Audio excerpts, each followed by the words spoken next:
Cafe Hunting Vlog Series. Diyan nila binibake yung cake.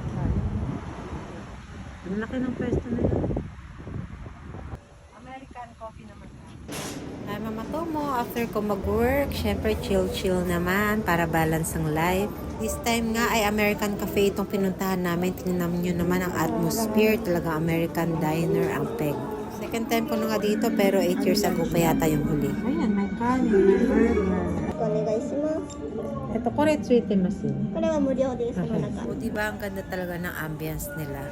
Pati music nakaka-relax. Root beer. Dahil American Cafe root beer muna ako. Sa Manila. Hello. Wow, sarap ah. Arigatou gozaimasu. 注文お揃いで大丈夫です。Ah, とりあえず、はい。お願いします。